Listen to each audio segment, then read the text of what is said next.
ស្ដីលោកស្រីអ្នកនាងកញ្ញាសូមអរគុណលោកអ្នកដែលបានបើកស្ដាប់ការផ្សាយវិទ្យុបារាំងអន្តរជាតិ AFE នៅពេលនេះម៉ោង 7 យប់កម្មវិធីព័ត៌មានដោយប៉ុនសុភ័ណ្ឌលោកសំរងស៊ីអំពាវនាវឲ្យសហគមន៍អន្តរជាតិជួយទប់ស្កាត់កុំឲ្យប្រទេសចិនរំលោភអព្យាក្រឹតភាពប្រទេសកម្ពុជានឹងធ្វើកំណត់ទូតតវ៉ាករណីសន្តាគារថៃមួយសាងសង់យកតាមរចនាប័ទ្មប្រាសាទខ្មែរស្ថានទូតបារាំងនៅកម្ពុជានឹងបើកជូនសាធារណជនចូលទស្សនានៅក្នុងឱកាសទិវាបេតិកភណ្ឌនាថ្ងៃសៅរ៍ខាងមុខនេះ COVID-19 ធ្វើឲ្យមនុស្សដល់ទៅ150លាននាក់ធ្លាក់ខ្លួនក្រីក្រខ្លាំងលោក Donald Trump ចង់ដកទ័ពអាមេរិកឲ្យអស់ពីអាហ្វហ្គានីស្ថាននៅចុងឆ្នាំនេះបារាំងនិងអាល្លឺម៉ង់នឹងស្នើឲ្យមានការដាក់ទណ្ឌកម្មបន្ថែមលើរុស្ស៊ីនៅក្នុងសំណុំរឿងបំពុលមេបកប្រឆាំងរុស្ស៊ីRFI លោកសំរងស៊ីកាលពីថ្ងៃពុធម្សិលមិញនេះនៅក្នុងនាមអតីតគណៈបក្សសង្គ្រោះជាតិបានចេញមកបរិហារអំពីទំនាក់ទំនងរវាងរដ្ឋាភិបាលរបស់លោកនាយករដ្ឋមន្ត្រីហ៊ុនសែនជាមួយនឹងប្រទេសចិនជាពិសេសគឺបញ្ហាចោទប្រកាន់ពាក់ព័ន្ធទៅនឹងមូលដ្ឋានយោធាចិននៅកម្ពុជាចំពោះបញ្ហានេះលោកសំរងស៊ីបានអំពាវនាវឲ្យសហគមន៍អន្តរជាតិរួមគ្នាជួយទប់ស្កាត់កុំឲ្យប្រទេសចិនរំលោភបំពានលើអព្យាក្រឹតភាពរបស់ប្រទេសកម្ពុជាប៉ុន្តែលោកនាយករដ្ឋមន្ត្រីហ៊ុនសែនបានអះអាងជាថ្មីថាកម្ពុជាជាប្រទេសឯករាជ្យយើងស្ដាប់វណ្ណសុគន្ធាគឺតាមរយៈសេចក្តីថ្លែងការណ៍ជាសំណេរនៅលើទំព័រ Facebook លោកសំរងស៊ីប្រធានស្ដីទីអតីតគណៈបក្សសង្គ្រោះជាតិបានលើកឡើងយ៉ាងដូចនេះថាសហគមន៍អន្តរជាតិត្រូវតែប្រតិកម្មព្រមគ្នាដើម្បីទប់ស្កាត់កុំឲ្យប្រទេសចិនមករំលោភបំពានអព្យាក្រឹតភាពនៃប្រទេសកម្ពុជា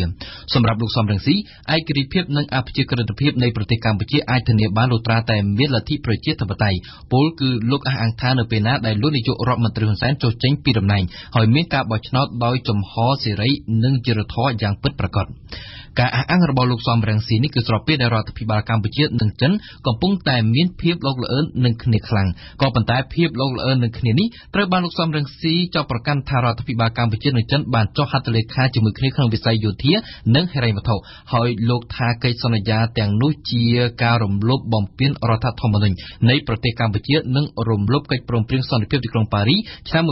1991ដែលតម្រូវឲ្យប្រទេសកម្ពុជាប្រកាន់ខ្ជាប់នៅជំហរអព្យាក្រឹតមិនលំអៀងទៅខាងណាឡើយបន្ថែមទៅនេះដោយយោងតាមសារព័ត៌មានអន្តរជាតិលោកសំរងស៊ីថែមទាំងអះអាងថារដ្ឋាភិបាលកម្ពុជាបានអនុញ្ញាតឲ្យយោធាចិនអាចចូលចតនៅក្នុងមូលដ្ឋានកងទ័ពជើងទឹករៀមនៅក្នុងខេត្តព្រះសីហនុបានថែមទៀតចំពោះមូលដ្ឋានកងទ័ពជើងទឹកនៅរៀមនេះលោកនាយករដ្ឋមន្ត្រីហ៊ុនសែនកាលពីថ្ងៃទី7ខែតុលាបានបកស្រាយថាមូលដ្ឋានទ័ពជើងទឹកនេះគឺជាកំពង់ផែយោធាដែលមិនមែនចេះតែអនុញ្ញាតឲ្យប្រទេសណាមួយចូលចតបាននោះទេដូច្នេះហើយលោកថាគឺត្រូវតែសុំការអនុញ្ញាតហើយមិនមែនត្រឹមតែចិនមួយទេដែលមានសិទ្ធិប្រើប្រាស់នោះគឺប្រទេសដទៃទៀតដែលសុំការអនុញ្ញាតមកចូលចតចាក់ប្រេងឬឡើងគុកដើម្បីធ្វើសម្ពយុទ្ធជាមួយនឹងកម្ពុជាឬធ្វើកិច្ចការអ្វីមួយជាមួយកម្ពុជាគឺកម្ពុជាស្វាគមន៍ជានិច្ចតាក់ទងទៅនឹងការជួយដល់កម្ពុជាជាច្រើនពីសំណាក់ប្រទេសចិនវិញលោកប្រមុខរដ្ឋាភិបាលកម្ពុជាបានចោទជាសំណួរយ៉ាងខ្លីថាបើសិនជាប្រទេសចិនមិនជួយដល់កម្ពុជាទេតើនរណាជាអ្នកជួយដល់ប្រទេសកម្ពុជា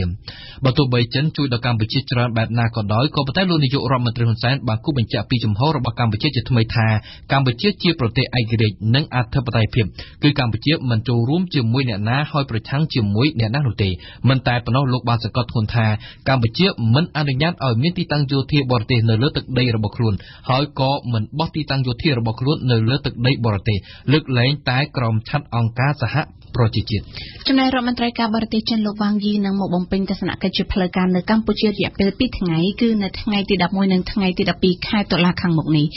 បើតាមកាសែតអនឡាញ CC Times ស្រង់សម្ដីមន្ត្រីនៃស្ថានទូតចិនប្រចាំនៅកម្ពុជាដែលឡែកកម្មវិធីលំអិតនិងរបៀបវារៈនៃកិច្ចពិភាក្សាទ្វេភាគីជាមួយនឹងថ្នាក់ដឹកនាំជាន់ខ្ពស់កម្ពុជាស្ថានទូតចិនមិនបានបញ្ជាក់ប្រាប់នៅឡើយទេ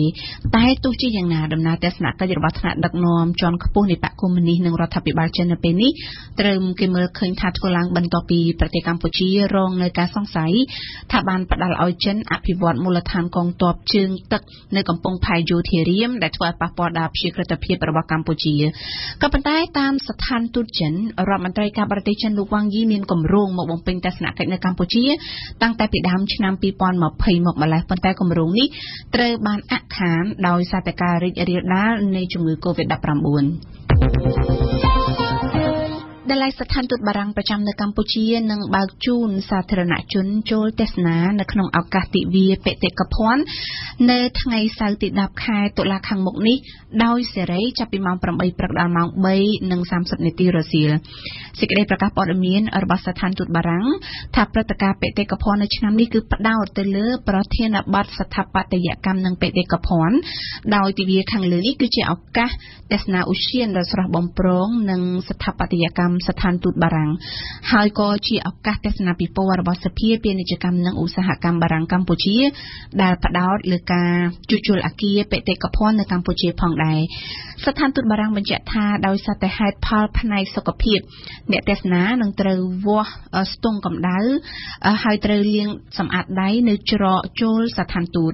អ្នកទស្សនាក៏ត្រូវពាក់ម៉ាស់នៅក្នុងអំឡុងនៃការទស្សនាផងដែរហើយការទស្សនាធ្វើឡើងនៅក្នុងឧទ្យានមួយក្រុមម្ដងដោយជៀសវាងការប្រមូលផ្ដុំគ្នាក្នុងករណីអ្នកទស្សនាមានគ្រុនក្ដៅក្អកពិបាកដកដង្ហើមឬមានសីតុណ្ហភាពលើសពី 37.5 អង្សាសេនឹងមិនត្រូវឲ្យអនុញ្ញាតចូលទៅក្នុងបរិវេណស្ថានទូតនោះទេ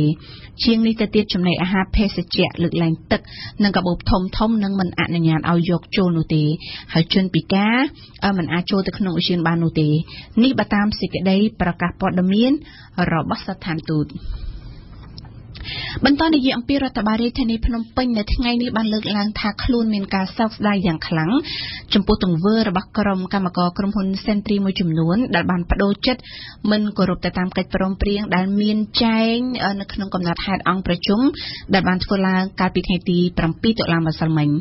សូមរំលឹកផងដែរថានៅក្នុងអង្គប្រជុំរកដំណោះស្រាយនៅថ្ងៃម្សិលមិញនេះគ្រប់ភាគីទាំងអស់ជាពិសេសកម្មករក្រុមហ៊ុន Sentry បានព្រមព្រៀងគ្នាចំនួន3ចំណុចដែលរួមមានទី1សំណើរបស់កម្មករនយោជិតទាមទារឲ្យក្រុមហ៊ុនដោះស្រាយពេលបញ្ចប់កិច្ចសន្យាក្រុមហ៊ុនទទួលដោះស្រាយតាមច្បាប់ស្តីពីការងារហើយរដ្ឋបាលរាជធានីភ្នំពេញជាអ្នកធានាខុសត្រូវទី2ចំពោះការងាររបស់កម្មករនយោជិតទៅថ្ងៃមុខរដ្ឋបាលរាជធានីភ្នំពេញធានាមិនបាត់បង់ឡើយបើទោះបីជាក្រុមហ៊ុន Sentry ដេញថ្លៃជាប់ឬក៏មិនជាប់ក៏ដោយហើយចុងក្រោយសូមកម្មករនយោជិតទាំងអស់នាំគ្នាចូលធ្វើការងារធម្មតាវិញចាប់ពីរសៀលថ្ងៃទី7ខែតុលាតទៅក៏ប៉ុន្តែជាក់ស្ដែងមកដល់ថ្ងៃទី8តុលានេះកម្មករនយោជិតដែលជាអ្នកបើកបរបានបដូរចិត្តមិនព្រមចេញឡានទៅប្រមូលសម្រាមតាមការព្រមព្រៀងនោះឡើយចំណែកតកតងទៅនឹងសំណុំរឿងសន្តាគារថៃឈ្មោះ Le Palace ដែលបានសាងសង់យកតាមរចនាប័ទ្មប្រាសាទខ្មែរ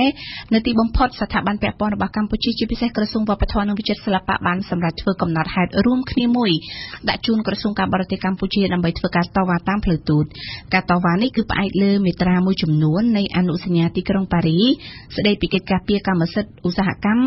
និងគោលការណ៍ផ្សេងៗទៀតដែលទាក់ទងទៅនឹងការរក្សាគុណតម្លៃនៃប្រាសាទបុរាណខ្មែរយើងស្ដាប់វ៉ាសំណាប់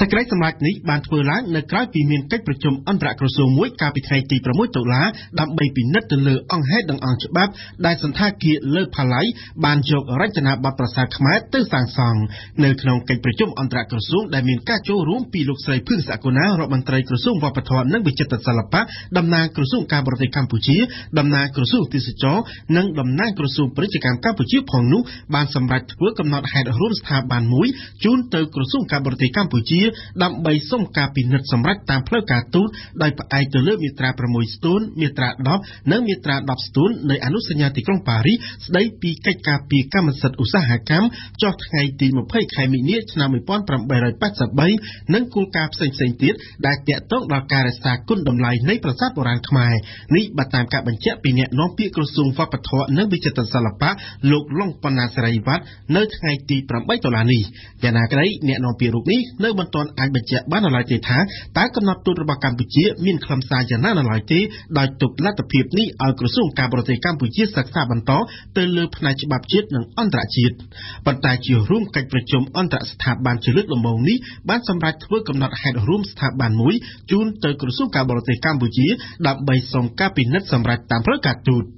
គូជំនុំជូនថាបន្ទាប់ពីមានប្រតិកម្មពីមហាជនខ្មែរចំពោះការសាងសង់សន្តាគារលើផាឡៃនៅលើកោះផាងកាននៃខេត្តសូរ៉ាត់ថានីនៃប្រទេសថៃដោយយកតាមលំនាំនៃរចនាបថប្រាសាទខ្មែរនោះម្ចាស់សន្តាគារដែលមានប្តីជាជនជាតិបារាំងនិងភរិយាជាជនជាតិខ្មែរដែលបានចូលភាគហ៊ុនជាមួយអ្នកវិនិយោគថៃនោះបានចេញមកសុំអភ័យទោសពីប្រជាពលរដ្ឋកម្ពុជានេះបើយោងតាមការផ្សាយរបស់កាសែតបាងកកប៉ុស្តិ៍កាលពីថ្ងៃទី5តុលាសូមបញ្ជាក់ថាសន្តាគារលេផាឡៃស្ថិតនៅលើកោះផាងកាននេះត្រូវបានសាងសង់ឡើងតាំងពីឆ្នាំ2014មកម្ល៉េះដោយយកតាមរចនាបថប្រាសាទខ្មែរពិសេសគឺរចនាបថប្រាសាទបាយ័នប្រាសាទបន្ទាយស្រីនិងជាពិសេសគឺប្រាសាទអង្គរវត្តជាដើមយ៉ាងណាក៏ដោយអ្នកនាំពាក្យក្រសួងវប្បធម៌និងវិចិត្រសិល្បៈកម្ពុជាលោកលងប៉ុណ្ណាសេរីវត្តបានថ្លែងថាអ្វីដែលសន្តាគារលេផាឡៃបានធ្វើខុសពីនេះគឺមិនបានសុំច្បាប់អនុញ្ញាតពីប្រទេសកម្ពុជាជាសម្រាប់មកជំរាបជូនពីព័ត៌មានអន្តរជាតិវិញម្ដងផ្ដាំនិយាយពីលោកប្រធានាធិបតីត្រាំបានប្រកាសចង់ដកទ័ពអាមេរិកពីអាហ្វហ្គានីស្ថានឲ្យអស់មុនបំណាច់ឆ្នាំ2020នៅក្នុងសារ Twitter នៅថ្ងៃម្សិលមិញប្រមុខដឹកនាំអាមេរិកអះអាងថាទាហានអាមេរិកទាំងអស់នឹងអាចត្រឡប់ចូលទឹកដីអាមេរិកវិញពីពេលនេះរហូតដល់បុណ្យណូអែលទៅតាមកិច្ចព្រមព្រៀងជាប្រវត្តិសាស្ត្រជាមួយនឹងពួកតាលីបង់អាមេរិករបស់លោកត្រាំបានសន្យាដកទ័ពអាមេរិកឲ្យអស់ពីអាហ្វហ្គានីស្ថានយ៉ាងយូរបំផុតនៅពាក់កណ្ដាលឆ្នាំ2021ហើយជាថ្នូរវិញពួកតាលីបង់ត្រូវឈប់វាយប្រហារភេរវកម្មនិងត្រូវចរចាបង្កើតសន្តិភាពជាមួយនឹងរដ្ឋាភិបាលអាហ្វហ្គានីស្ថានយើងស្ដាប់ឈៀងបុផានៅពេលដំណើរការចរចារវាងពួកតាលីបង់ហើយនឹងរដ្ឋាភិបាលអាហ្វហ្គានីស្ថានបោះជំហានទៅយ៉ាងយឺតមិនទាន់ឈានទៅដល់ការចុះសម្រុងឲ្យមានបទច្បាញ់ហើយនឹងបញ្ឈប់អំពើហិង្សានៅទឹកដីអាហ្វហ្គានីស្ថាននោះប្រធានាធិបតីអាមេរិកលោកដូណាល់ត្រាំវិញបានសរសេរសារ Twitter កាលពីថ្ងៃពុធម្សិលមិញថាទាហានអាមេរិកដែលនៅសល់អាហ្វហ្គានីស្ថាននឹងអាចវិលត្រឡប់ចូលប្រទេសវិញនៅមុនបុណ្យណូអែលចុងឆ្នាំនេះគេមិនដឹងច្បាស់ទេថាតើលោកដូណាល់ត្រាំគ្រាន់តែនិយាយតែមាត់ឬក៏ពិតជាបានចេញបញ្ជាឲ្យដកកងទ័ពអាមេរិកឲ្យអស់ពីអាហ្វហ្គានីស្ថានពិតមែននោះលោកដូណាល់ត្រាំបានប្រកាសដកកងទ័ពអាមេរិកឲ្យអស់ពីអាហ្វហ្គានីស្ថាននៅមុនដំណាច់ឆ្នាំនេះពលគឺនៅតែប្រមាណម៉ោងក្រោយដែលទីប្រឹក្សាសន្តិសុខជាតិរបស់លោកបានបង្ហាញថា Washington នឹងកាត់បន្ថយចំនួនទ័ពអាមេរិកនៅអាហ្វហ្គានីស្ថានមកនៅត្រឹម 2,500 នាក់ពីពេលនេះរហូតដល់ចុងឆ្នាំគិតមកត្រឹមខែកញ្ញាកន្លងទៅអាមេរិកមានកងទ័ពរបស់ខ្លួនប្រចាំការនៅអាហ្វហ្គានីស្ថានប្រមាណ 8,600 នាក់ក្រសួងការពារជាតិអាមេរិកធ្លាប់បានប្រកាសពីដំណាក់កាលថ្មីនៃការដកកងទ័ពអាមេរិករហូតដល់ក្រោមចំនួន 5,000 នាក់នៅខែវិច្ឆិកាចុងឆ្នាំទៅតាមកិច្ចព្រមព្រៀងជាប្រវត្តិសាស្ត្រជាមួយនឹងពួកតាលីបង់ដែលអាមេរិកបានវាយបណ្ដេញចេញពីអំណាចនៅអាហ្វហ្គានីស្ថាននៅឆ្នាំ2001លោកដូណាល់ត្រាំដែលបានសន្យាបិទបញ្ចប់សង្គ្រាមដែលគ្មានថ្ងៃបញ្ចប់នៅអាហ្វហ្គានីស្ថាននោះធ្លាប់បានប្រកាសដកកងទ័ពអាមេរិកឲ្យអស់ពីអាហ្វហ្គានីស្ថាននៅពាក់កណ្ដាលឆ្នាំក្រោយក៏ប៉ុន្តែមិនមែនចុងឆ្នាំនេះទេលោកដូណាល់ត្រាំសរសេរសារ Twitter ដកកងទ័ពអាមេរិកឲ្យអស់ពីអាហ្វហ្គានីស្ថានគឺនៅចំថ្ងៃខួប19ឆ្នាំនៃការឈ្លានពានរបស់អាមេរិកនៅអាហ្វហ្គានីស្ថានដើម្បីផ្ដួលរំលំរដ្ឋាភិបាលតាលីបង់ដែលអាមេរិកបានចាត់ប្រកាន់ថាលាក់បាំងក្រុមអាល់កេដាទទួលខុសត្រូវលើភេរវកម្មនៅទីក្រុងញូវយ៉កនៅថ្ងៃទី11កញ្ញាឆ្នាំ2001ការដកកងទ័ពអាមេរិកចេញពីសង្គ្រាមគ្មានថ្ងៃចប់នេះគឺជាសំណុំរឿងសំខាន់ណាស់ដែលលោកដូណាល់ត្រាំបានយកទៅប្រើនៅក្នុងការឃោសនាបោះឆ្នោតរបស់លោកក៏ប៉ុន្តែនៅពេលលោកដូណាល់ត្រាំអាចសម្រេចចុះកិច្ចព្រមព្រៀងជាមួយនឹងពួកតាលីបង់ដើម្បីអាចដកកងទ័ពអាមេរិកពីអាហ្វហ្គានីស្ថាននោះអាមេរិកគឺនៅតែមានកងទ័ពរបស់ខ្លួនបន្តធ្វើសង្គ្រាមនៅក្នុងទឹកដីអ៊ីរ៉ាក់ហើយនិងស៊ីរីចំណែកការរាតត្បាតនៃជំងឺ COVID-19 បានធ្វើឲ្យពិភពលោកក្រឡាប់ចាក់ស្ទើរគ្រប់វិស័យបើតាមរបាយការណ៍របស់ធនាគារពិភពលោកចេញផ្សាយនៅថ្ងៃពុធអត្រានៃជនក្រីក្របានកើនឡើងជាថ្មីមិនធ្លាប់មានទេគិតចាប់តាំងតែពីឆ្នាំ1990មកជាងនេះទៅទៀតពីពេលនេះដល់ចុងឆ្នាំ2021 COVID-19 នឹងធ្វើឲ្យប្រជាពលរដ្ឋលើភពផែនដីដល់ទៅ150លាននាក់ធ្លាក់ខ្លួនក្រីក្រដោយមានប្រាក់បណ្ដាល $1.9 ផងក្នុងមួយថ្ងៃសម្រាប់រស់នៅតើពលរដ្ឋប្រទេសណាតំបន់ណាដែលរងគ្រោះខ្លាំងជាងគេហើយងាយនឹងធ្លាក់ខ្លួនក្រីក្រនោះយើងនឹងវិលមកលំអិតជុំវិញរបាយការណ៍របស់ធនាគារពិភពលោកនៅក្នុងនីតិព្រឹត្តិការណ៍អន្តរជាតិប្រចាំថ្ងៃរបស់យើងជាមួយនឹងអៀងសុកមិញនៅពេលបន្តិចទៀតនេះ គ្មានការបញ្យល់បកស្រាយគួរឲ្យជឿជាក់ពីរុស្ស៊ីនៅក្នុងសំណុំរឿងបំពុលមេបកប្រឆាំងដោយប្រើសារធាតុគីមី Novichok បារាំងនិងអាល្លឺម៉ង់និងស្នើឲ្យសមាជិកដទៃទៀតរបស់សហភាពអឺរ៉ុបដាក់ទណ្ឌកម្មសេដ្ឋកិច្ចបន្ថែមលើរុស្ស៊ីនេះគឺជាការប្រកាសរួមរបស់រដ្ឋមន្ត្រីការបរទេសបារាំងនិងអាល្លឺម៉ង់នៅក្នុងសេចក្តីប្រកាសព័ត៌មាននៅថ្ងៃម្សិលមិញមូស្គូវិញបានប្រតិកម្មរិះគន់ចំណាត់ការរបស់ប៉ារីនិងបែកឡាំងនិងបានប្រមានផ្អាកធ្វើជំនួញជាមួយនឹងបារាំងនិងអាល្លឺម៉ង់យើងស្ដាប់ឈ្មោះបុប្ផាជាថ្មីម្ដងទៀតនៅប្រមាណថ្ងៃក្រោយអង្គការហាមឃាត់អាវុធគីមីចេញលិខិតបញ្ជាក់ថាមេបកប្រឆាំងរុស្ស៊ីគឺលោក Alexei Navalny ពិតជារងថ្នាំបំពុលគីមី Novichok បារាំងហើយនិងអាល្លឺម៉ង់បានចេញមុខដាក់សម្ពាធទៅលើរុស្ស៊ីដែលបារាំងហើយនិងអាល្លឺម៉ង់បានចោទប្រកាន់ថាមិនបានផ្ដល់ចម្លើយហើយនឹងការពន្យល់គួរឲ្យជឿជាក់នៅក្នុងរឿងបំពុលមេបកប្រឆាំងរុស្ស៊ីដោយប្រើសារធាតុគីមី Novichokនៅក្នុងសេចក្តីប្រកាសរួមកាលពីថ្ងៃពុធម្សិលមិញរដ្ឋមន្ត្រីការបរទេសបារាំងហើយនិងអាល្លឺម៉ង់បានថ្កោលទោសការចូលរួមពាក់ព័ន្ធហើយនឹងការទទួលខុសត្រូវរបស់រុស្ស៊ីនៅក្នុងរឿងបំពុលមេបកប្រឆាំងរុស្ស៊ីក៏ប៉ុន្តែជាជាងការដាក់ទណ្ឌកម្មសេដ្ឋកិច្ចទៅលើរដ្ឋាភិបាលក្រុងមូស្គូប៉ារីហើយនិងបែកឡាំងបានអះអាងថានឹងស្នើគម្រោងទៅប្រទេសសមាជិករបស់សហភាពអឺរ៉ុបផ្សេងទៀតឲ្យដាក់ទណ្ឌកម្មទៅលើបុគ្គលហើយនិងក្រុមហ៊ុនណាដែលមានចំណាយទទួលខុសត្រូវនៅក្នុងកម្មវិធី Novichok ហើយនឹងការបំពុលមេបកប្រឆាំងរុស្ស៊ីគឺលោក Navalny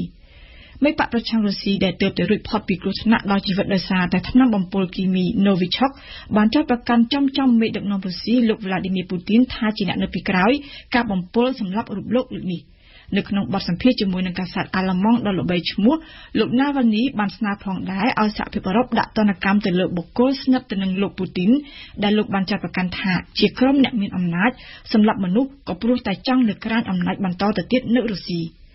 នៅក្រៅការប្រកាសលើកសំណើដាក់ទណ្ឌកម្មថ្មីទៅលើរុស្ស៊ីនេះក្រសួងការបរទេសរុស្ស៊ីវិញបានប្រតិកម្មតបវិញថាមូស្គូលែងគិតថាចំណងពាណិជ្ជកម្មជាមួយប៉ារីហើយនិងអាល្លឺម៉ង់អាចកើតមានទៅរួចទៀតនោះទេសម្រាប់មូស្គូជាជាងការសហការជាមួយនឹងសហព័ន្ធរុស្ស៊ីដើម្បីបំភ្លឺហេតុការណ៍ដែលកើតឡើងទៅលើអ្នកសរសេរប្លុករុស្ស៊ីគឺលោក Navalny រដ្ឋាភិបាលបារាំងហើយនិងអាល្លឺម៉ង់គឺបានជ្រើសរើសផ្លូវដើរតាមបែបគំរាមបច្ចុប្បន្ននេះរុស្ស៊ីកំពុងតែរងជាប់ទណ្ឌកម្មសេដ្ឋកិច្ចរបស់សហភាពអឺរ៉ុបនៅក្រៅរុស្ស៊ីកាត់យកដីគ្រីមេរបស់អ៊ុយក្រែនកាលពីឆ្នាំ2014ទោះបីជាទំនាក់ទំនងជាមួយនឹងរុស្ស៊ីចុះល្អក់កកដោយសារតែសំណុំរឿងថ្មីគឺការបំពុល Novichok ទៅលើមេបកប្រឆាំងរុស្ស៊ីនេះទីក្រុងបែកឡាំងវិញគឺមានការប្រយ័ត្នប្រយែងខ្ពស់មិនចង់ឲ្យគម្រោងដាក់ទណ្ឌកម្មថ្មីនេះប៉ះពាល់សម្រាប់ចំណងពាណិជ្ជកម្មរុស្ស៊ីអាល្លឺម៉ង់នោះទេជាពិសេសគឺគម្រោងសាងសង់បំពង់បង្ហូរប្រេងពីរុស្ស៊ីទៅអាល្លឺម៉ង់គឺបានខ្នះខ្នែងជាមួយនឹងហូឡង់ហើយនិងអូទ្រីសព្រមទាំងក្រុមហ៊ុនអឺរ៉ុបជាង100ទៀតដើម្បីសាងសង់បំពង់ប្រេងពីទឹកដីរុស្ស៊ីចូលទៅអាល្លឺម៉ង់ក៏ប៉ុន្តែគម្រោងនេះគឺត្រូវបានផ្អាកព្យួរទៅវិញនៅមួយរយៈចុងក្រោយនេះដោយសារតែការដាក់សម្ពាធរបស់ប្រធានាធិបតីអាមេរិកលោក Donald Trump ហើយនឹងការប្រឆាំងតវ៉ាពីប្រទេសប៉ូឡូញហើយនិងក្រុមប្រទេសនៅជាប់សមុទ្របាល់ទិក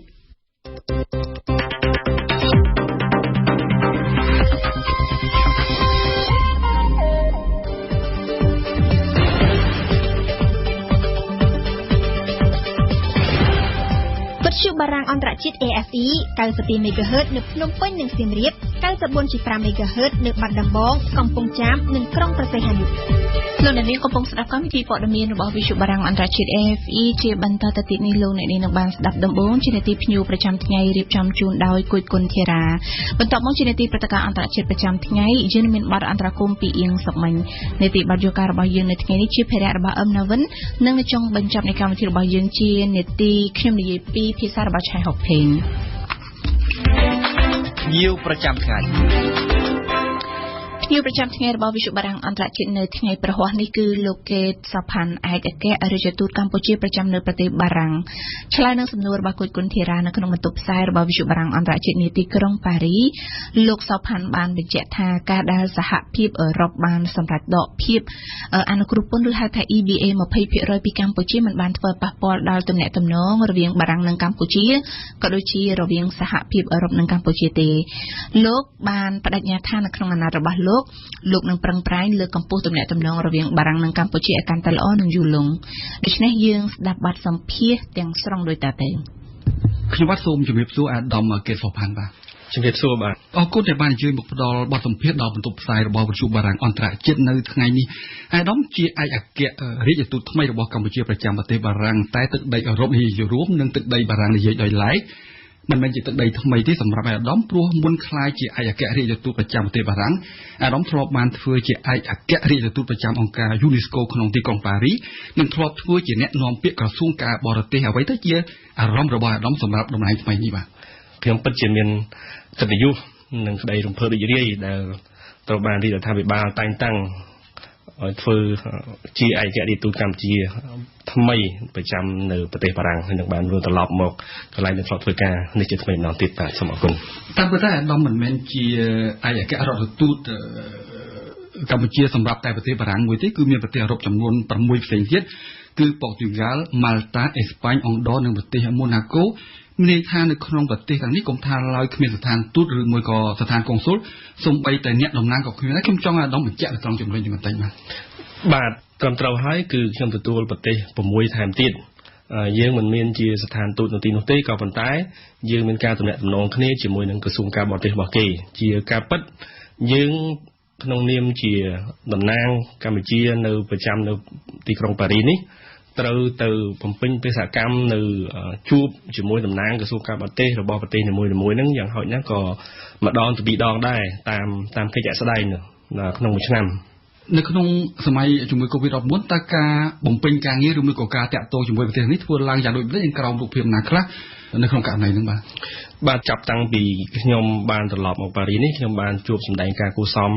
ជាមួយនឹងបណ្ដាឯកអគ្គរដ្ឋទូតនិងរដ្ឋទូតជាមួយរបស់ប្រទេសដែលទទួលបន្ទុកហ្នឹងចិត្តអស់ហើយបាននៅសល់ស្អែកនេះនៅសល់ជាមួយនឹងឯកអគ្គរដ្ឋទូតប៉ូទុយហ្គាល់មួយទៀតអញ្ចឹងខ្ញុំសម្ដែងការគួសមនៅរបស់ទូតប្រទេសមួយនៅប្រចាំនៅទីក្រុងប៉ារីសសិនហើយក្រោយមកយើងនឹងបន្តតំណែងរៀបចំយ៉ាងណាដើម្បីដំណើរទស្សនកិច្ចរបស់ខ្ញុំនៅបើសិនបើលក្ខខណ្ឌសុខភាពអនុញ្ញាតនៅពេលក្រោយដើម្បីទៅប្រទេសទៅជួបតំណាងក្រសួងការបរទេសរបស់ប្រទេសនីមួយៗនៅរសៀលថ្ងៃច័ន្ទទី5តុលាដើមសប្តាហ៍នេះអាដាមបានប្រគល់សារតាំងជូនប្រធានាធិបតីបារាំងលោកម៉ាក្រុងក្រៅពីជូនសារតាំងតើអាដាមមានបានសន្ទនាអ្វីជាមួយលោកម៉ាក្រុងដែរឬទេបើមានតែសន្ទនាទៅលើរឿងអ្វីខ្លះចំពោះខ្ញុំផ្ទាល់ខ្ញុំទី1គឺសូមពំនាំនៅការសួរសុខទុក្ខ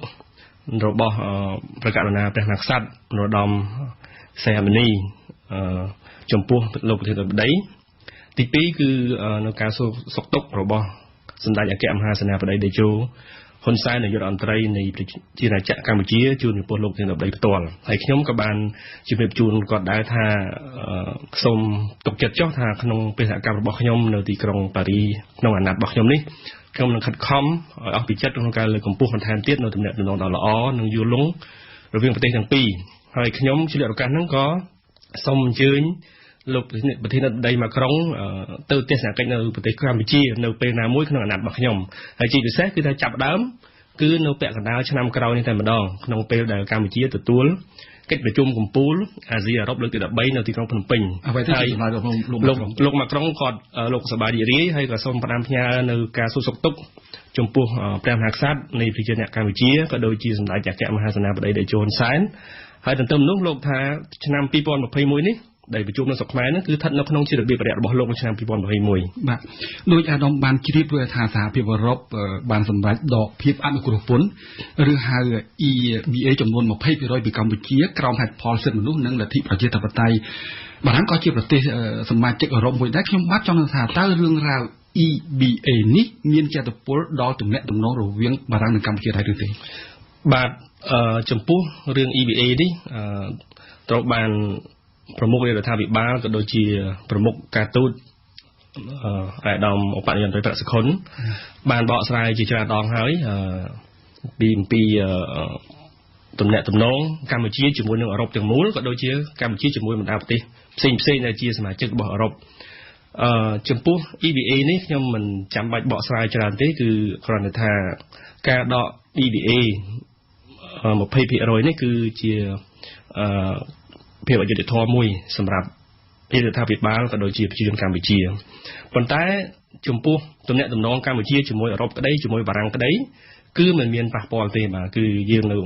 បន្តទំនាក់ទំនងនិងកិច្ចសន្ទនាល្អបន្តទៀតជាមួយនឹងសហភាពអឺរ៉ុបក៏ដូចជាជាមួយបារាំងខ្ញុំបានជួបថ្មីមកដែរខ្ញុំបានជួបជាមួយតំណាងក្រសួងការបរទេសបារាំងដែរលោកថាបារាំងក៏ខិតខំជួយកម្ពុជាយ៉ាងដែរបាទជួយយ៉ាងម៉េចដែរបាទ ជួយធ្វើម៉េចក្នុងពេលដែលដំណើរការនៃការអឺរ៉ុបចង់គណៈកម្មការអឺរ៉ុបគេចង់ដកនៅភាពអនុគ្រោះពន្ធ EVA ពីកម្ពុជានេះបារាំងក្នុងនាមជាមិត្តភ័ក្តិរបស់កម្ពុជាក៏ខិតខំនិយាយជាមួយនឹងអឺរ៉ុបក្នុងការដែលបន្ធូរបន្ថយមិនចង់ឲ្យមានគេដកដែរបាទប៉ុន្តែនេះជាការសម្រេចរបស់គណៈកម្មការអឺរ៉ុបទាំងមូលខ្ញុំចង់ត្រឡប់មកនិយាយអំពីទំនាក់ទំនងរវាងបារាំងនិងកម្ពុជាតាមអាដាមដឹងតើកិច្ចសហប្រតិបត្តិការរវាងបារាំងនិងកម្ពុជាមាននៅលើវិស័យអធិភាពអ្វីខ្លះហើយបារាំងបានជួយកម្ពុជានៅក្នុងផ្នែកខាងណាខ្លះបាទលោកជ្រាបហើយគឺបារាំងកម្ពុជានេះគឺមានទំនាក់ទំនងយូរលង់ណាស់ក្នុងយូរលង់អញ្ចឹងទំនាក់ទំនងស្ទើរតែគ្រប់វិស័យបាទស្ទើរគ្រប់វិស័យហើយវិស័យដែលធំហ្នឹងយើងឃើញជាពិសេសឃើញមានវិស័យខាងសុខាភិបាលក៏មានជំនួយអភិវឌ្ឍវិស័យអប់រំបាទវិស័យសុខាភិបាលនេះគឺជាពិសេសនៅក្នុងពេលចុងក្រោយនេះគឺវិទ្យាស្ថាន Pasteur បានដើរតួនាទីយ៉ាងសំខាន់នៅក្នុងកិច្ចសហប្រតិបត្តិការជាមួយនឹងការធ្វើតេស្តរោគជំងឺ COVID-19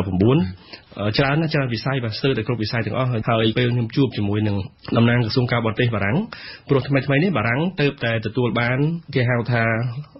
លក្ខខណ្ឌជាដៃគូអភិវឌ្ឍជាមួយអាស៊ានអញ្ចឹងទេខ្ញុំក៏បានស្នើជាមួយតំណាងក្រសួងការបរទេសបារាំងខ្ញុំជួបជាមួយនឹងប្រធានក្រុមមិត្តភាពព្រឹទ្ធសភាបារាំងខ្ញុំបានជួបជាមួយប្រធានក្រុមមិត្តភាពសភាបារាំងខ្ញុំក៏បានលើកថាសុខក្នុងនាមជាមិត្តភ័ក្តិដ៏យូរលង់មកហើយគឺបារាំងសូមយកកម្ពុជាជាមាត់ទ្វារមួយសម្រាប់ចូលទៅអាស៊ានហើយជាពិសេសអាចចាប់ផ្ដើមទៅលើផ្នែកអប់រំព្រោះបារាំងមានលីសេដេកាតមាន Alliance Française ហើយ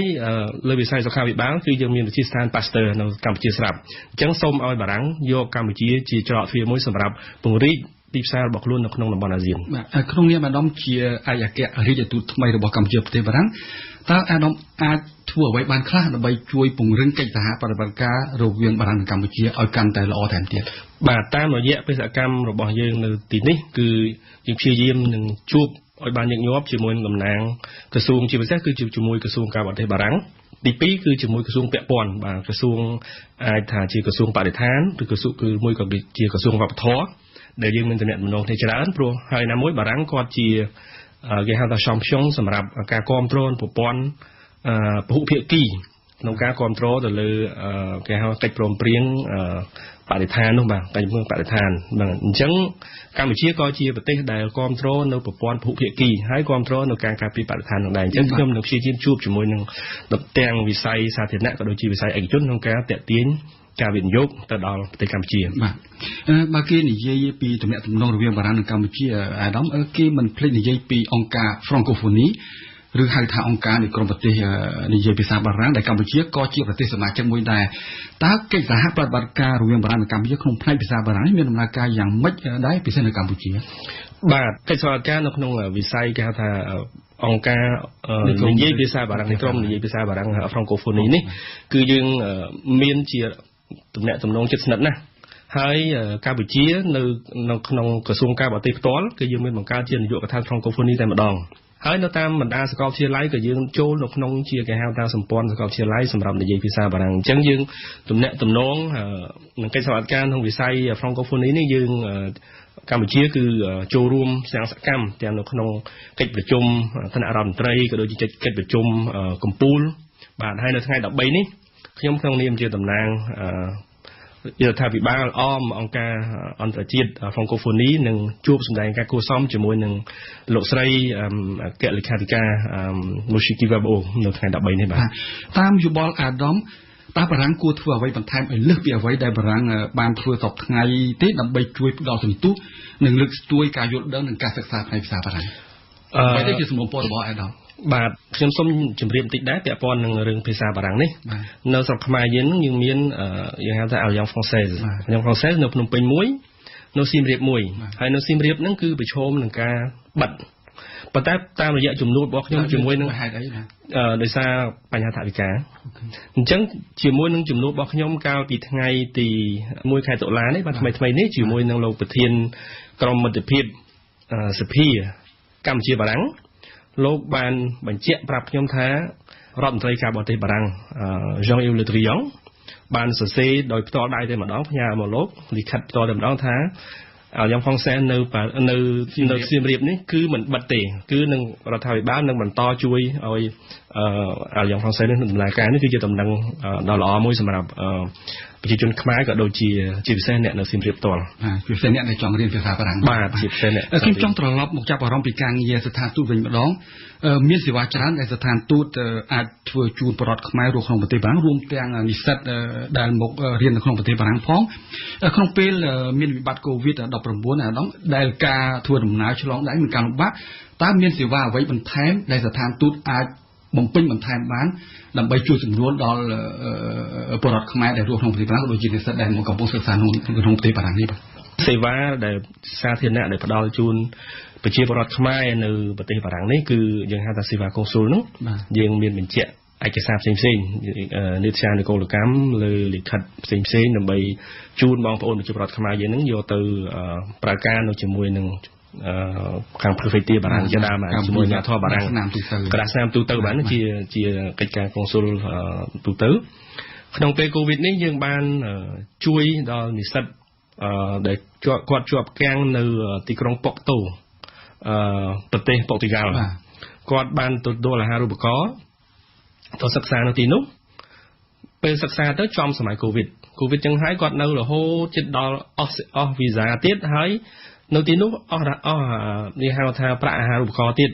បាទអញ្ចឹងគាត់តាក់ទងមកស្ថានទូតពេលនោះយើងសម្រេចថាទិញសម្បត្តិយន្តហោះជូនគាត់ពីប៉ុកទុយហ្គាល់មកដល់ប៉ារីយើងទទួលគាត់ស្នាក់នៅប៉ារីបាន2ថ្ងៃ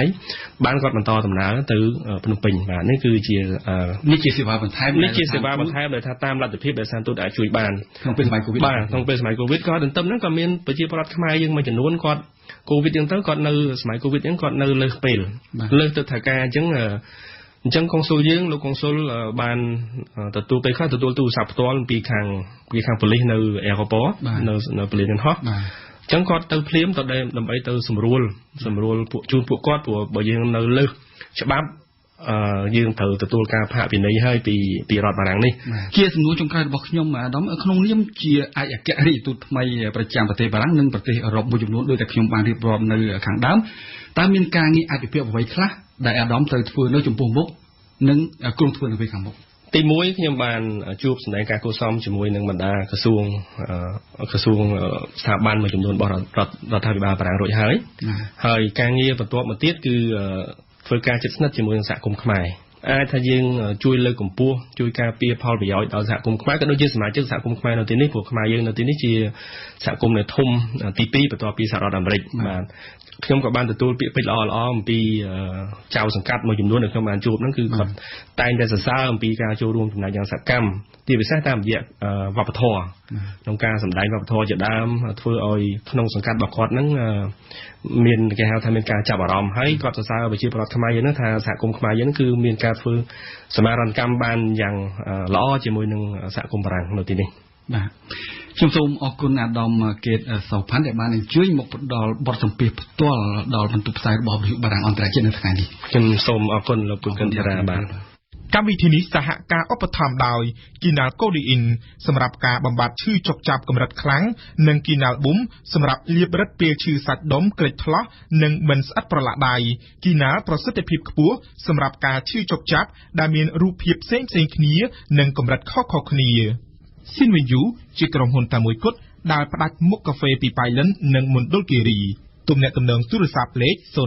816 222និង 011 816 222 ផាកកាហ្វេជាភោជនីយដ្ឋានបម្រើជូនគុយទាវកាហ្វេឈ្ងុយឆ្ងាញ់និងជាទីកន្លែងបង្កើនមិត្តភាពសហគ្រិនភាពដៃគូពាណិជ្ជកម្មរបស់លោកអ្នកគ្រប់ភេសជ្ជៈនៅផាកកាហ្វេបានប្រើទឹកឃ្មុំនិងទឹកដោះគោស្រស់គ្មានជាតិខ្លាញ់ល្អពិសេសសម្រាប់សុខភាពនិងមានសេវាដឹកជញ្ជូនដល់ទីកន្លែងលេខ023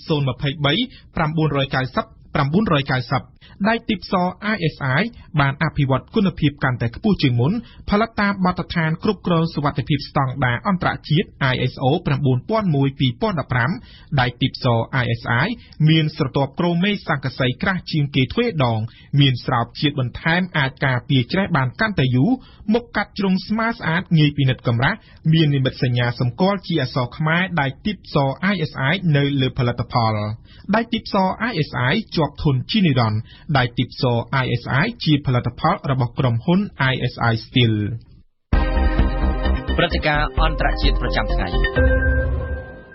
នៅក្នុងនីតិព្រឹត្តិការណ៍អន្តរជាតិប្រចាំថ្ងៃរបស់វិទ្យុបារាំងអន្តរជាតិនៅថ្ងៃនេះយើងវិលមកលំអិតអំពីរបាយការណ៍របស់ធនាគារពិភពលោកដែលថា COVID-19 ធ្វើឲ្យមនុស្សដល់ទៅ150លានអ្នកធ្លាក់ខ្លួនក្រីក្រខ្លាំងជុំវិញព័ត៌មាននេះយើងមានបាទអន្តរកម្មពីអៀងសុកមិញជម្រាបសួរសុកមិញថ្ងៃម្សិលមិញធនាគារពិភពលោកបានចេញរបាយការណ៍បង្ហាញថាឆ្នាំ2020នេះដោយសារតែ COVID-19 ភាពក្រីក្រលើពិភពលោកបានកើនឡើងជាថ្មី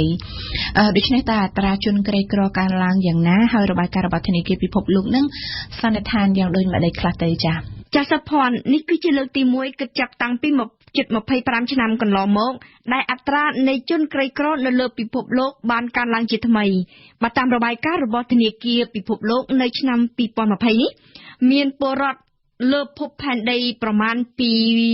9.1% ទៅ 9.4% រស់ក្នុងភាពក្រីក្រខ្លាំងហើយពីពេលនេះដល់ចុងឆ្នាំ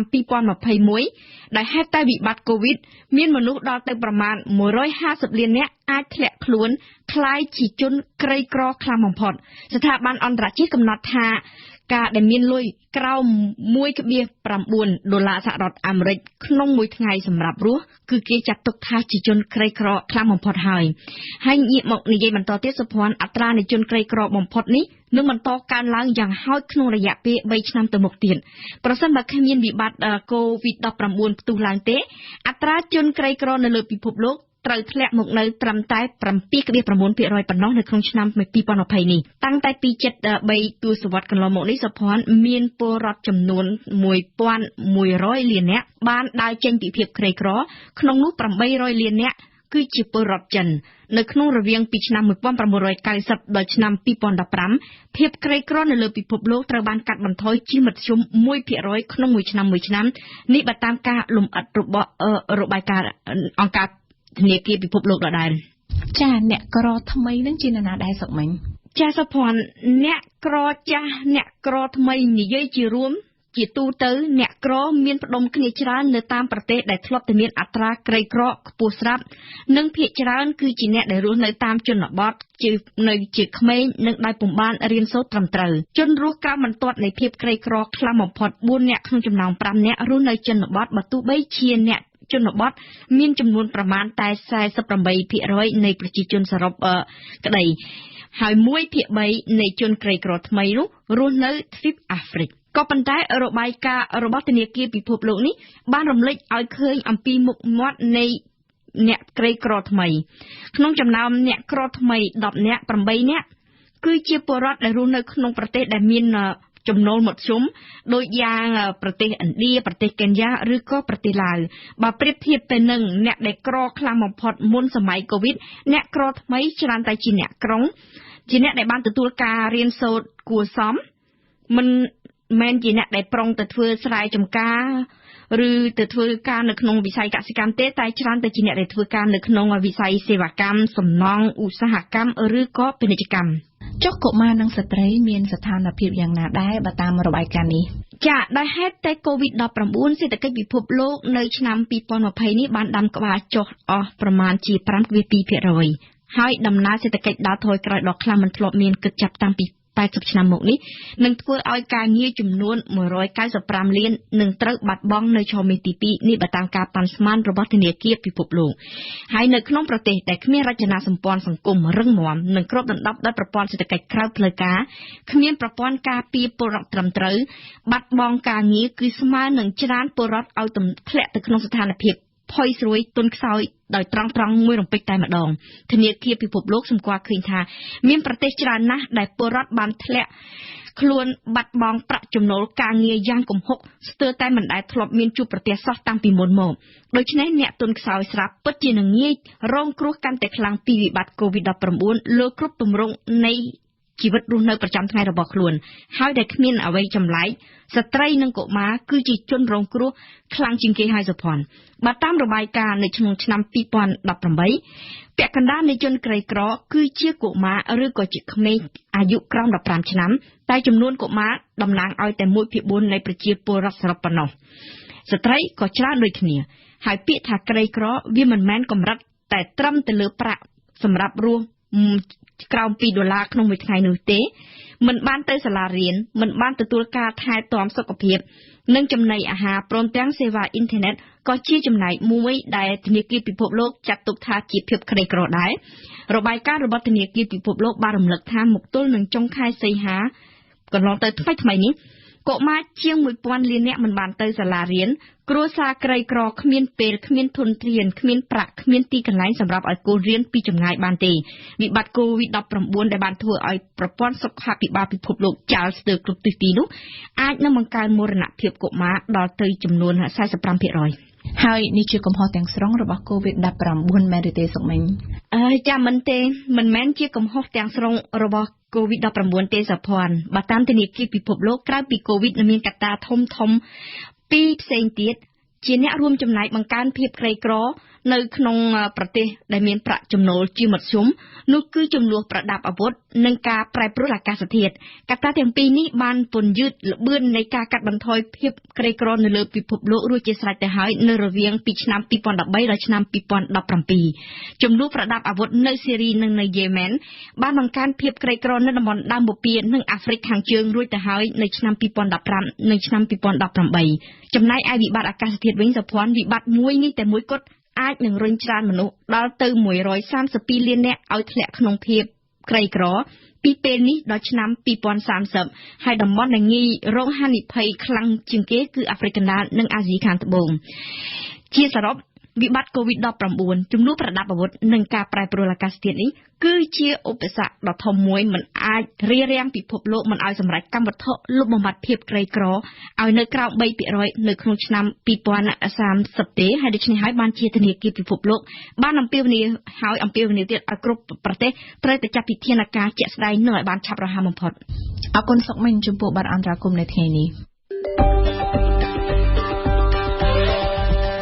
ស្ដាប់កម្មវិធីព័ត៌មានវិទ្យុបារាំង AFE ម៉ោង 7 ដល់ម៉ោង 8 ព្រឹកម៉ោង 1 ដល់ម៉ោង 2 រសៀលនិងម៉ោង 7 ដល់ម៉ោង 8 យប់ស្ដាប់វិទ្យុបារាំងអន្តរជាតិ RFI ពិភពលោកស្ថិតក្នុងដៃរបស់លោកអ្នក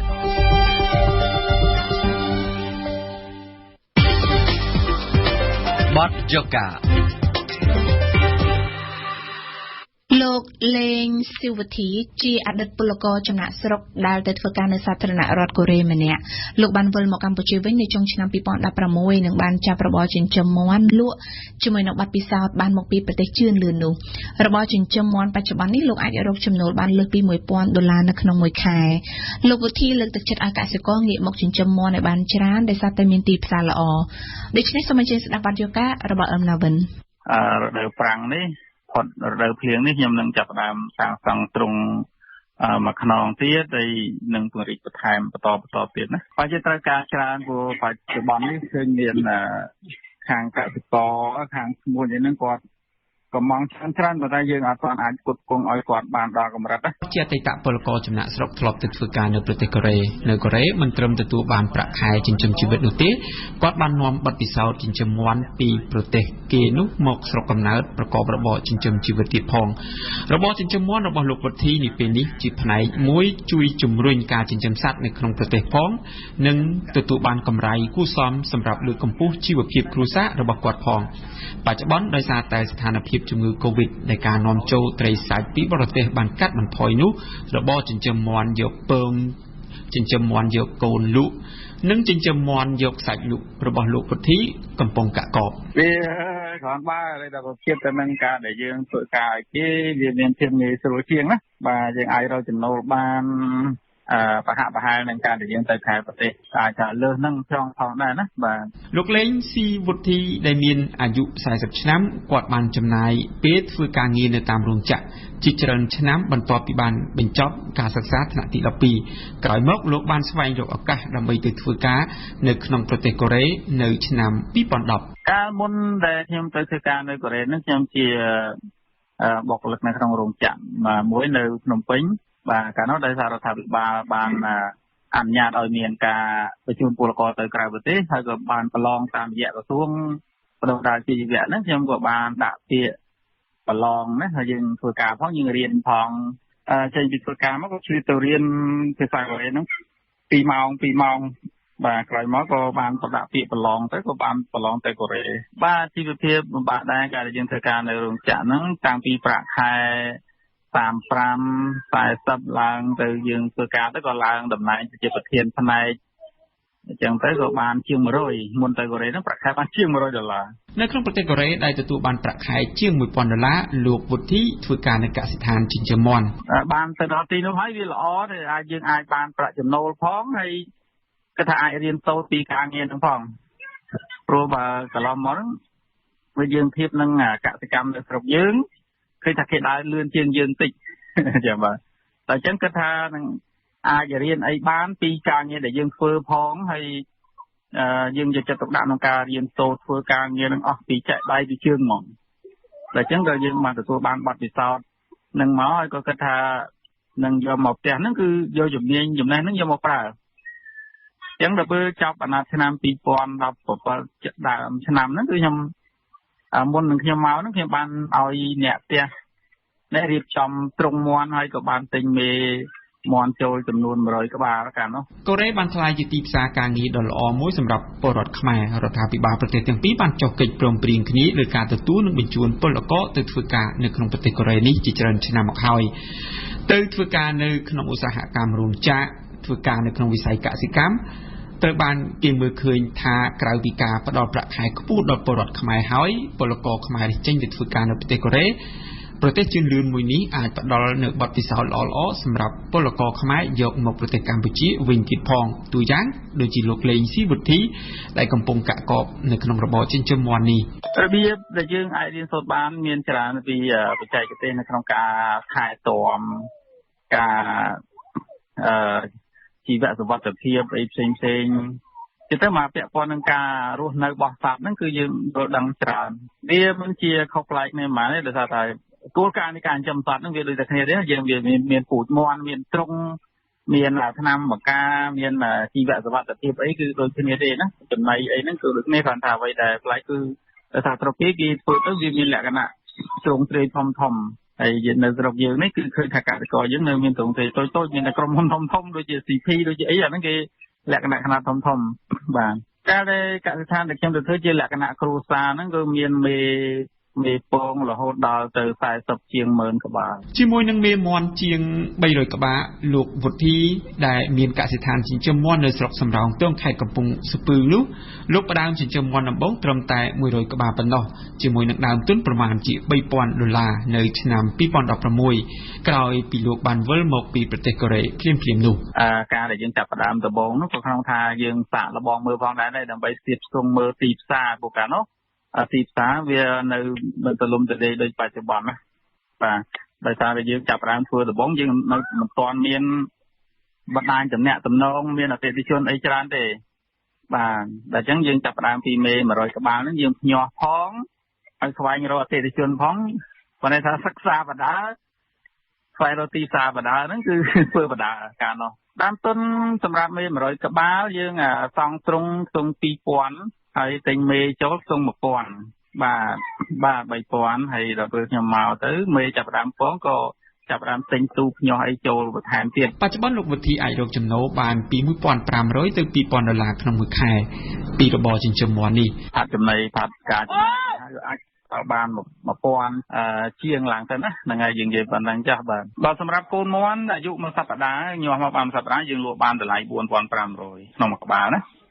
បាទបើមាន់សាច់1គីឡូ17000ទៅ18000ដោយមានការជួយគ្រប់គ្រងពីមន្ទីរកសិកម្មខេត្តកំពង់ស្ពឺជាមួយនឹងបទពិសោធន៍ការងារដែលលោកនាំពីប្រទេសកូរ៉េមកផងនោះរបរចិញ្ចឹមមាន់របស់គាត់ហាក់រីកចម្រើនជាលំដាប់បាទពូជមាន់ស្រែយើងថាមាន់ស្រែហ្នឹងគឺពូជមាន់ស្រុកចង់និយាយថាមាន់ស្រុកគឺភាសាបច្ចេកទេសហ្នឹងគេហៅមាន់ស្រុកយើងគឺបានន័យថាពូជមាន់ហ្នឹងគឺពូជមាន់ស្រុកយើងហើយបើពូជមាន់បៃសាពូជមាន់សនេះអីហ្នឹងអាហ្នឹងគឺពូជនាំចូលបាទអញ្ចឹងមាន់ស្រែយើងវាមានពូជស្គួយពូជកដោងពូជអីហ្នឹងគឺថាពូជមាន់ស្រែបរមបុរាណយើងមកបាទប៉ុន្តែដោយសារថាយើងចិញ្ចឹមតាមទម្លាប់ហ្នឹងគឺយើងប្រឡែងវាទៅតាមធម្មជាតិហ្នឹងស៊ីអីស៊ីទៅរស់បានរស់ទៅហើយយើងក៏ហៅថាមាន់ស្រែជាប់មកទល់បច្ចុប្បន្នហ្នឹងទៅប៉ុន្តែឥឡូវនេះមានការផ្លាស់ប្ដូរពីការធ្វើហ្នឹងពីយើងប្រឡែង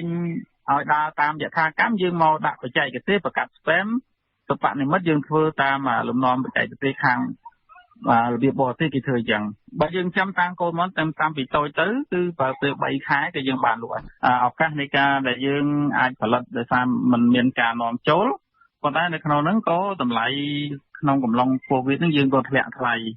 មកនៅដល់ទៅ 16,000 ដោយសារมันមានបរទេសអីគេមកច្រើនហើយហាងនៅតាមហាងមួយចំនួនហ្នឹងទៅបាត់ប៉ុន្តែបច្ចុប្បន្ននេះដោយសារដំណើរការឡើងវិញទៅយើងក៏មានការលក់ចេញទៅស្រួលណាបាទមកគេមកចាប់យកដល់កន្លែងអតីតពលករចំណាក់ស្រុកលេងស៊ីវិធីបានចែករំលែកបទពិសោធន៍ចិញ្ចឹមមាន់ដល់កសិករជាញឹកញាប់តាមរយៈការចុះបង្រៀនផ្ទាល់ឬក៏តាមបណ្ដាញសង្គមលោកបានលើកទឹកចិត្តឲ្យពលរដ្ឋចិញ្ចឹមមាន់ឲ្យបានច្រើនដោយសារតែទីផ្សារផ្គត់ផ្គង់សាច់មាន់នៅក្នុងស្រុកមានការខ្វះខាតច្រើនដែលកន្លងមកមួយផ្នែកធំបាននាំចូលពីប្រទេសជិតខាង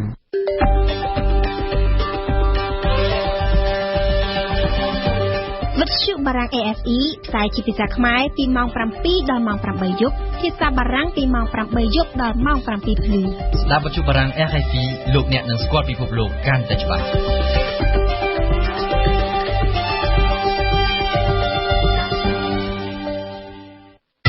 ខ្ញុំនិយាយពីភាសា Chronique bilingueការចិញ្ចឹមជីវិតពិតជាខានមិនបានចំពោះសត្វលោកទាំងឡាយអ្វីដែលខានមិនបានមួយទៀតគឺស្នូលនៃអាជីពដែលគេត្រូវតែរក្សាការពារឲ្យបានគង់វង្ស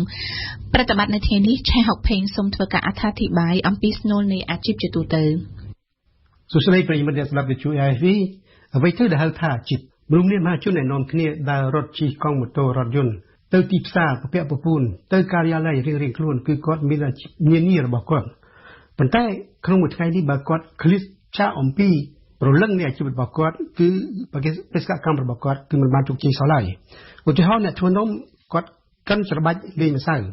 អ្នកបើកនាវាទូកសំពៅសម្លឹងទៅត្រៃនេះវាឯអ្នកនយោបាយសម្លឹងមើលដើម្បីអភិវឌ្ឍសង្គមជាតិចំណែកនៃការងារទាំងឡាយនេះវាគ្រាន់តែជាការប្រមូលផ្ដុំដើម្បីផ្សំគ្រឿងឲ្យបានប្រសិទ្ធភាពនៅទីបំផុតតែប៉ុណ្ណោះ Le code de métier de lobbyiste en France est d'intervenir auprès du pouvoir public pour faire évoluer la législation en sa faveur. Corinne Mozan, qui faisait partie de la cinquantaine de lobbyistes qui ont accès au Sénat et à l'Assemblée nationale, a déclaré en 2011 que son travail, je cite, consiste à informer le plus en amont possible ses employeurs des textes qui sont en préparation afin qu'ils puissent présenter des observations. Fermez les guillemets. Cette profession est définie par des règles strictes en matière de santé. Les lobbyistes sont issus pour la plupart des cabinets ministériels. Par exemple, pour le groupe Jensen, Émilie Berger était auparavant adjoint au chef de cabinet de Philippe Douste-Blazy en 2004 et 2005. Quant à la directrice des affaires publiques chez GSK, Cécilia Rojan, elle fut conseillère en 2005 et 2006 du cabinet de Xavier Bertrand. តើដួងใจនៃអាជីពជាក្រុមព្រំប្រទានស្ថិតនៅត្រង់ណាដែរការវិនិច្ឆ័យសេចក្តីតាមអង្គហេតុដែលស្ថិតនៅក្រោមអង្គច្បាប់គឺជាដួងใจមួយប្រកបដោយមេធាងដូចជាការផ្ដន្ទាទោសឲ្យជាប់ពន្ធនាគារនេះគឺជាមេធាងមួយចំណែកទៀតគឺសំដងជំងឺចិត្តជនរងគ្រោះបទពិសោធន៍របស់ខ្ញុំនៅប្រទេសបារាំងខ្ញុំដឹងថាប្រទេសនេះពុំបានសាងសង់ចំនួនពន្ធនាគារឲ្យស្មើនឹងកំណើននៃរដ្ឋជនទេអញ្ចឹងតើសហជីវកម្មទាំងពីររូបព្រមទាំងខ្លួនខ្ញុំជាប្រធានក៏បីកម្រិតចំនួនទោសជាប់ពន្ធនាគារទៅតាមការខ្វះខាតនេះឬយ៉ាងណាឆ្លើយថាប្រសិនបើផ្អៀងទៅលើនិន្នាការនេះម្លេះសូមយើងឃ្លាតចាកពីដួងใจនៃអាជីពរបស់យើងដែលមានខ្លួនទៀបត្រឹមតែវិនិច្ឆ័យសេចក្តីនិងផ្ដំទាទោសបែរជាខំតោងយកបញ្ហាសង្គមខ្វះពន្ធនាគារមកធ្វើជាត្រីមុខច្បាប់អីដៃយើងខ្លីក្នុងន័យថាយើងអនុវត្តច្បាប់យើងកុំឈួងស្រវាអោបភ្នំ Quant au code de métier chez Family Romance, une agence tokyoïste spécialisée entre autres dans la location des petits ou petites amies, dit Rentaro Kanoshi et Kanujo, sa mission est de fournir des gens de compagnie mais pas de sexe. Une autre agence, Open One, précise dans son site web que nos Rentaro Furendo vous accompagneront et comme de vrais amis, partageront vos joies, vos rires, vos peines et vos soucis. Fermez les guillemets. Ici comme ailleurs d'ailleurs, le code de métier n'est pas de fournir le sexe. Les partenaires du contrat de location n'ont pas le droit de se retrouver dans un milieu clos, ni de s'enlacer dans un lieu public, mais ils peuvent se tenir la main dans la rue. នៅក្នុងគិលីនសម័យ COVID-19 នេះមុខសញ្ញានៃវិជ្ជបណ្ឌិតគឺព្យាបាលជាបន្ទាន់នៅរោគនេះ ទោះបីភាពអាសន្នជាក់ស្ដែងគឺគេមិនទាន់រកឃើញវ៉ាក់សាំងក៏ដោយរីឯការជួបប្រកែកគ្នានៅប្រទេសបារាំងរវាងអ្នកដែលប្រឆាំងនិងអ្នកដែលគ្រប់គ្រងឲ្យប្រើថ្នាំក្លូរ៉ូគីនជំនួសនេះធ្វើឲ្យខាតរៀងៗខ្លួនការចម្លែកមួយនៅត្រង់ថាអ្នកកាន់អំណាចចេញបញ្ញត្តិហាមឃាត់ប្រជាពលរដ្ឋកុំឲ្យប្រើថ្នាំនេះទោះបីពេទ្យមួយចំនួនធំយល់ឃើញព្រមគ្នាថាពីដំបូងទីដែល COVID-19 ទើបបញ្ចូលនៅក្នុងខ្លួនគេអាចប្រើក្លូរ៉ូគីននេះឲ្យបានប្រសិទ្ធភាពសោះឃើញថាអ្នកនយោបាយបារាំងទូដៃចូលក្នុងការព្យាបាលរោគសញ្ញាដែលគេធ្លាប់ប្រើថ្នាំនេះដើម្បីព្យាបាលគ្រុនចាញ់អស់ចំនួន40ឆ្នាំរួចមកហើយ Par ailleurs, avant sa fermeture en juillet 2011, le journal News of the World, journal britannique, qui fonctionnait comme une officine d'agents secrets, donc avec filature, écoute téléphonique, espionnage des messageries de téléphone portable, des célébrités, des familles de victimes, des crimes abominables. Le dernier coup qui fait chou blanc chez eux fut la filature de Charlotte Harris et Mark Lewis, deux avocats des victimes des écoutes téléphoniques illégales. Quand bien même, en l'occurrence, la filature est légale, cette méthode n'est pas le code de métier de journaliste. Cependant, les écoutes téléphoniques ordonnées par les juges constituent, quant à elles, un outil de recherche de la vérité, code de métier de juge d'instruction. Quand bien même à la fin des écoutes, le résultat est négatif. Dès lors, l'on s'interroge sur le bien fondé de la levée de bouclier suite à la non-révélation du délit de trafic d'influence reproché à l'ex-président Sarkozy. ដែលគាត់ជួននិវត្តហើយឈ្មោះ Elian Oulet បានត្អូញត្អែរនៅចំពោះមុខគណៈកម្មការស៊ើបអង្កេតនៃសភាបារាំងថាកាលពីឆ្នាំ2019ដែលគាត់នៅធ្វើការនៅឡើយខ្លួនគាត់បានទទួលសម្ពាធអំពីមហាយេកាបង្ខំឲ្យបញ្ជូនសំណុំរឿងរបស់បេក្ខជនប្រធានសភាបារាំងឈ្មោះ François Fillon ឲ្យទៅចក្រមស៊ើបសួរជាបន្ទាន់ទោះបីសំណុំរឿងនេះរបស់នគរបាលដែលបានធ្វើការស៊ើបអង្កេតមកវាមិនទាន់គ្រប់គ្រាន់ក៏ដោយដូច្នេះដួងใจនៃអាជីពរបស់គាត់គឺស្វែងរកការពិតនិងការពិសិដ្ឋមនុស្សមិនមែនស្ដាប់បទបញ្ជាមកពីខាងលើអំពីរដ្ឋអំណាចឯណាខ្ញុំអានប្រវត្តិខ្លះៗនៃព្រះអាញាមួយចំនួននៅប្រទេសបារាំងមានរឿងលោក Dujardin និងលោក Blanc ជាអាចដែលជាព្រះអាញាដ៏អង់អាចស៊ូទ្រាំបាត់បង់បុណ្យស័ក្តិដោយមិនគោរពបទបញ្ជាខុសបែបបទដោយករណីលោកស្រីដែលត្អូញត្អែរនេះទេសរុបមុននឹងបញ្ចប់ព្រលឹងនៃអាជីពជាឱសថទឹកដែលធ្វើកុំឲ្យមានវិបដិសារីរហូតដល់ថ្ងៃស្លាប់J'ose affirmer avant de clore que le code de métier de juge et procureur est de renoncer à la voracité et d'abdiquer les désirs avides afin de traiter avec impartialité les causes qui leur sont soumises. Merci, chers auditeurs, d'avoir écouté. Au revoir et à bientôt.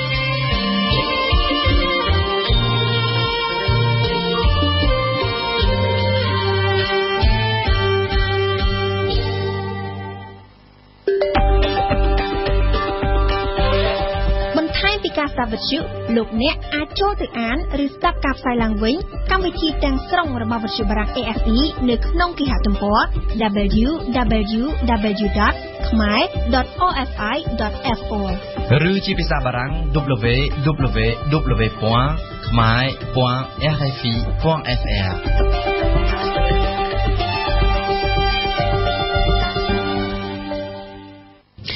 លោកអ្នកស្ដាប់វិទ្យុបារាំងអន្តរជាតិ AFE នៅពេលនេះកម្មវិធីព័ត៌មានរបស់យើងបានឈានចូលមកដល់ទីបញ្ចប់សូមអរគុណចំពោះការយកចិត្តទុកដាក់តាមដានស្ដាប់របស់អស់លោកអ្នកអរគុណសិដ្ឋាដែលបានជួយបញ្ជាផ្នែកបច្ចេកទេសនៅពេលនេះនាងខ្ញុំប៉ុនសុភ័ណ្ឌនិងសហការីវិទ្យុបារាំងអន្តរជាតិ AFE សូមអរគុណសូមជម្រាបលា